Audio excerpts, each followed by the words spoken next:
Bonjour à tous, c'est Pierre-Alexandre pour Technoid et bienvenue pour cette prise en main. On va parler du Meizu Pro 7. Alors j'avais déjà fait une prise en main mais qui était lors de la présentation. Et là je l'ai vraiment en main. Donc là ça fait 2 jours que j'utilise et qui me permet déjà d'avoir un avis assez complet sur pas mal de petites choses. Mais il y a encore des choses qu'il faut que j'approfondisse notamment. Ce qui fait l'une de ses particularités, c'est-à-dire cet écran secondaire. Quel est l'impact réel au quotidien? Ça va être vraiment la chose qui va être importante lors de ce test. Et on va voir ça tout de suite. On revient donc au plan classique, donc ce Meizu Pro 7, il a quelle particularité, comme le Pro 7 Plus, c'est d'avoir cet écran secondaire avec son double APN et le flash qui est sur le côté, qui est très particulier. On change beaucoup en termes de design, parce que forcément par rapport au Meizu Pro 6 Plus, on est sur quelque chose de beaucoup plus classique du côté du Pro 6 Plus, avec juste ce flash qui est un peu particulier, mais sinon très classique là-dessus. Sur la façade, il n'y a pas de grands changements, par contre il y a un changement qui est assez intéressant et qui reprend une idée, alors je ne sais pas s'il y avait d'autres acteurs qui avaient eu cette idée-là, mais de mettre en fait les capteurs de proximité et de luminosité au niveau du haut-parleur. On va zoomer pour montrer. Donc en fait, hop, on peut le voir en fait ici. On a en fait ce tout petit truc ici, voilà, là on le voit bien, qui est en fait le capteur de proximité, et le reste c'est le haut-parleur. Donc, par exemple, on avait aussi Honor avec la l'aide de notification qui avait été intégrée au haut-parleur. Eux, ils ont décidé de faire ça. C'est très discret, ce qui fait que ça permet d'avoir moins de petites choses affichées. Et donc, ce qui fait qu'on a juste la caméra et la LED de notification autour. Donc, ça fait assez bizarre. Ensuite, on a toujours le capteur d'empreinte ici. Alors, le capteur d'empreinte qui, par rapport au Pro 6 Plus, alors je sais pas si c'est parce que c'est une gamme différente. Alors, le bouton est plus dur. Il est plus dur, il y a plus de courses, donc pour le déverrouiller, il y a un contact plus franc, là c'était très léger, et il est un petit peu plus renfoncé. Alors est-ce que ça fait une grosse différence? Non, mais ça se ressent quand même, ça fait un peu bizarre. Au niveau de l'écran, on va en parler tout de suite. L'écran, c'est surtout quoi? C'est que par exemple, quand on fait ça, on va pouvoir lancer directement l'appareil photo. Ce qui est vraiment sympa, donc on peut le lancer, on peut faire, voilà, on a le retardateur. Et il fait la photo, on a soit en original, donc classique, soit beauté, donc avec l'amélioration visage, soit flou avec le mode bokeh. Donc ce qui fait que c'est assez sympa, hop. Et voilà, je fais une tête de con.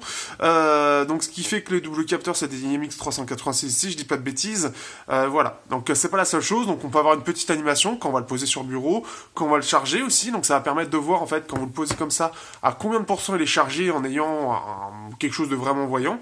Et on va pouvoir voir le nombre de pas, donc là comme il est plus de minuit, j'ai un fixe 73.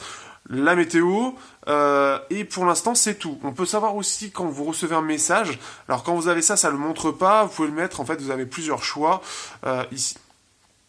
Alors normalement vous avez ici la partie écran secondaire, donc vous pouvez en fait au niveau des notifications ça va gérer tout, sauf que ça va être très simple, ça va juste dire vous avez reçu un message, vous avez reçu, voilà, vous avez une nouvelle notification.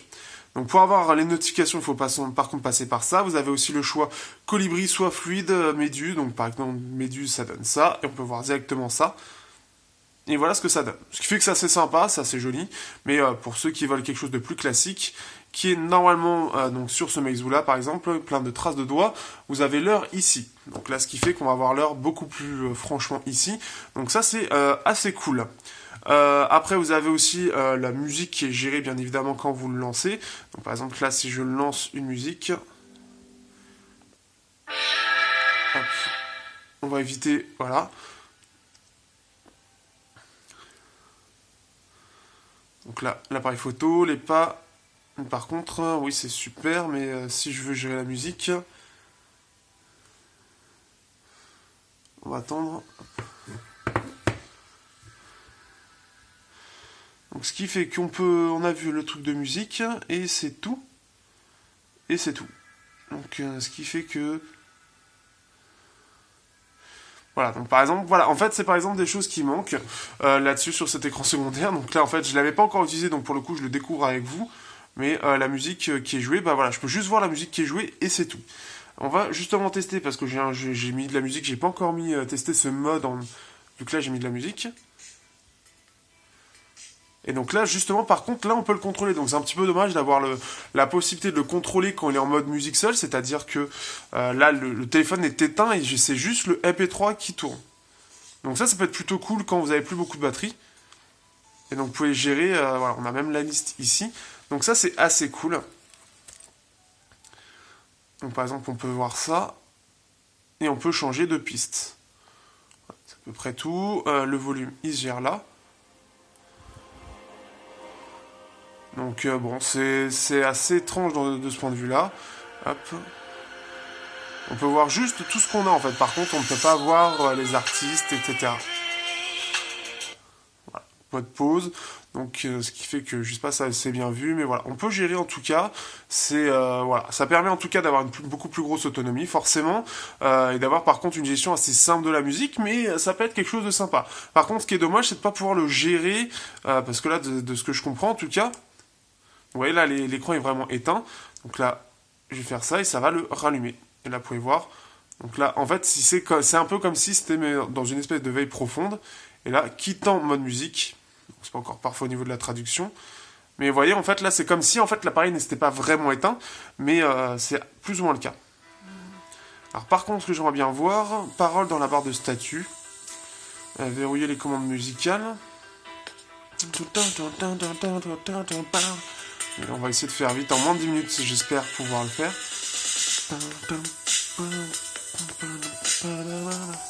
Alors voilà, ce qui est dommage, c'est qu'on a juste ça. Mais après, on a l'appel de l'appareil photo. Donc, ce qui fait que ça aurait été pour le coup cool d'avoir un menu comme ça. Ou d'avoir par exemple ici le mode photo par exemple. Et on appelle comme ça le mode musique. Ou alors avoir justement le mode photo, hop, on descend encore, on a le mode musique. Ça aurait été une excellente idée, donc bon, en tout cas, je vais essayer de le remonter à Meizu parce que ça me pense. Enfin, c'est là où c'est un peu étrange, c'est-à-dire qu'ils l'ont intégré pour le coup dans le mode musique seul, mais ils l'ont pas intégré pour juste changer de musique via le lecteur. Donc c'est un petit peu dommage ou d'avoir la possibilité de pouvoir gérer, alors qu'en fait on peut le gérer là. Donc pour moi, ce type d'information, on pourrait le retrouver ici. D'ailleurs, donc quand l'appareil est en veille. Vous pouvez le réveiller directement. Alors je vais éteindre la musique parce que sinon j'ai peur que Google soit pas content. Donc vous pouvez l'éteindre. Donc là je viens de le faire, double tap. Et donc là je viens de le réveiller s'il veut bien. Alors c'est un peu le problème justement, on y arrive. Il marche un peu quand il veut. Là il veut bien. Alors là je l'ai...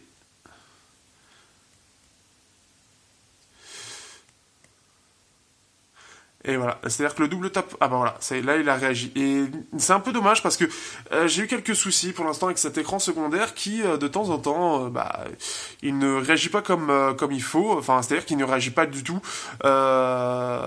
Donc ce qui fait que c'est un peu chiant. Alors j'ai de moins en moins de problèmes au fur et à mesure des jours, ça fait 2 jours, mais j'ai eu quelques problèmes où il était inutilisable, je devais le redémarrer pour que ça fonctionne. Comme vous pouvez voir, le lecteur d'empreintes lui fonctionne bien. Donc là-dessus, pas de souci aussi, hein, ça a toujours été le cas des Meizu.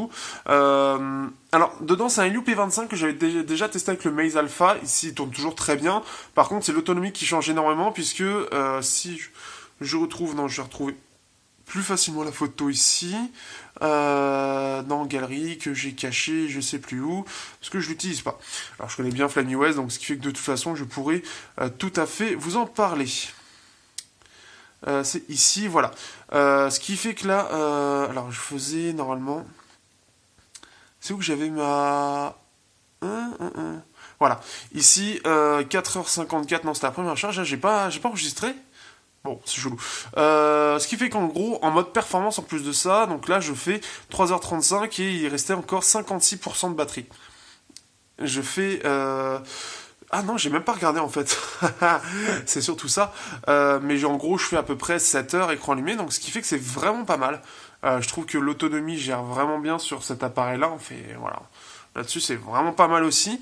Le double écran, ça reste amélioré avec les mises à jour. Des mises à jour qui, j'espère, arriveront rapidement là-dessus pour l'améliorer. Parce que ça manque encore un petit peu pour moi à l'instant où je fais cette vidéo. Ça manque un peu d'intérêt. Notamment, par exemple, le mode MP3 qui aurait pu être intéressant. On a bien évidemment la jack avec son DAC dédié qui, pour l'instant, par rapport au Meizu Pro 6 Plus, rapidement, il va falloir que j'approfondisse exactement le sujet. Par rapport au Meizu Pro 6 Plus, alors il faut savoir qu'entre le Pro 7 et Pro 7 Plus, c'est exactement le même DAC qui est mis. Comme le Pro 6 Plus, c'était... Ah non, le Pro 6 Plus, c'était différent. Le Pro 6 avait un DAC qui était de Cirrus Logic. Là, on est sur un Cirrus Logic qui est apparemment de bien meilleure gamme. Ici, on est sur un Sabre. Les petites choses que j'ai notées pour le petit comparatif très petit que j'ai noté, c'est que c'était un petit peu plus... un petit peu plus punchy, un petit peu plus précis par rapport avec les KZ-ZS5. Donc après, il va falloir que je vois un peu plus précisément par rapport aux appareils que j'ai. Mais par contre, la grosse différence, c'est qu'il alimente beaucoup mieux les appareils, donc on peut aller beaucoup plus loin dans le volume, là où c'était vachement limité sur le Pro 6 Plus. En tout cas, voilà, ce que je trouve, c'est que là, ce Meizu là, en tout cas, il est vachement intéressant. Pour l'instant, en tout cas, il me plaît beaucoup parce qu'il efface un peu les défauts qu'avait le Pro 6 Plus, donc notamment l'autonomie, qui était pas extraordinaire. La photo, il y a une bonne amélioration aussi, notamment, alors justement, en fait, j'ai fait la photo, je ne vous l'ai pas montré, pour finir. On a 10 minutes. Et on peut voir ici, je tire une tronche sympathique. Voilà un petit peu. On peut voir aussi, alors j'avais fait exprès. C'était quelle photo qui était assez sympa que j'avais postée. Il y a aussi celle-ci, donc avec là un peu à l'arrache. Il y a encore un peu ce côté, faut que je vérifie exactement, mais il y a encore un peu ce côté où c'est un peu trop souvent flou les photos. C'est-à-dire, vous voyez, j'ai dû faire plusieurs fois la photo pour que ça fonctionne. C'est déjà le cas avec le Pro 6 Plus. J'ai déjà beaucoup de problèmes avec ça, où les photos ont tendance à... Je sais pas pour quelle raison, à être floues, parce qu'au moment où on la prend, je sais pas, il aime pas ça. Donc ça, il va falloir que je vérifie, mais quand il le fait très bien, et le détourage est excellent. D'ailleurs, il faut que j'approfondisse le sujet sur le bokeh, parce que je me pose la question, quand je vois en fait comment fonctionne le bokeh, ici. En fait, ça me fait vachement penser, sans le voir, je sais plus comment j'arrivais à le voir, où c'était dans le gravier. Ouais, non, je le verrai pas là. Mais en gros, au niveau de l'effet de flou, comment ça s'affiche, j'ai vraiment l'impression d'avoir ce que propose Mediatek en version améliorée. À savoir qu'en plus de ça, quand vous mettez le mode photo et que vous dites, vous l'avez activé là et que vous voulez avoir l'écran secondaire, vous appuyez en bas sur l'écran secondaire. Hop, l'écran secondaire est activé. Et vous avez donc l'écran secondaire qui s'active. Donc ce qui fait que ça c'est cool, à partir de là vous pouvez lancer, par contre vous n'avez pas les modes qui s'affichent. Donc c'est surtout ça, donc après il faut passer sinon directement ici, sachant que même en plus de ça, pour vraiment terminer la vidéo et vous en garder un petit peu sous le coude après, par exemple vous êtes sur une application, je sais pas moi, hop, vous êtes sur YouTube et hop, vous voulez faire un selfie à la con parce que vous adorez les selfies. Hop, vous pouvez lancer directement alors que pourtant YouTube est lancé, vous pouvez lancer l'appareil photo et faire directement. Donc sans devoir couper la vidéo, donc si c'est une musique ou n'importe quoi, et bien vous pouvez lancer, hop, hop.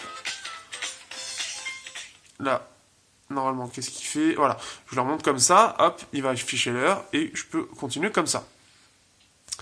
Donc ça peut être ce genre de choses, après voir la météo, donc après ça peut être bien quand elle est sur la table, hop, on peut voir rapidement, en fait ici on va voir un petit truc qui dit la notification, on peut voir la météo et l'heure, le compteur de pas. Alors après, est-ce que ça pourrait être persistant? Ça pourrait être l'autre chose qui peut être proposée en option, qui peut être sympa, comme par exemple les animations qui peuvent être sympas, ou mettre un gif personnalisé, ça pourrait être assez intéressant.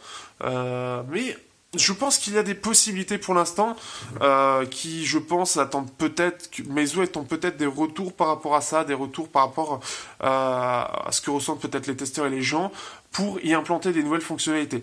La peur que j'ai, c'est surtout que, comme c'est surtout en Chine, ce soit surtout les services chinois qui soient mis en avant et qu'en Europe on soit qu'on n'ait pas assez de poids pour proposer des choses sympas. Comme le fait, juste comme j'ai dit, la musique, pouvoir gérer la musique, pouvoir reprendre en fait tout simplement ce qui est géré normalement ici, de pouvoir le gérer ici et de pouvoir juste pouvoir changer de façon verticale la musique tout simplement par exemple. Ça, ce serait une excellente idée qui pourrait être à approfondir, qui permettrait d'économiser beaucoup de batterie au lieu de devoir le réveiller pour changer de piste, etc. Voire même, je sais pas ce qui est possible à récupérer, mais ce serait vachement bien, je trouve. En tout cas, voilà, c'est un smartphone qui me plaît énormément. Le fait aussi qu'il soit compact, la performance sont assez bonnes. Le Helio X30, je sais pas si je l'aurai avec le Pro 7 Plus, j'espère pouvoir en faire une petite vidéo dessus rapidement au moins, parce qu'il m'intéresse notamment pour voir ce qu'il vaut, même s'il a complètement bidé. Mais en tout cas, ce Pro 7 est super intéressant, plus que ce que je pensais en tout cas. Il me lance vraiment des intérêts parce qu'il efface beaucoup de choses. Et on verra après pour la suite du test ce qu'il vaut vraiment. N'hésitez pas, comme d'habitude, à partager, liker, etc. Commenter.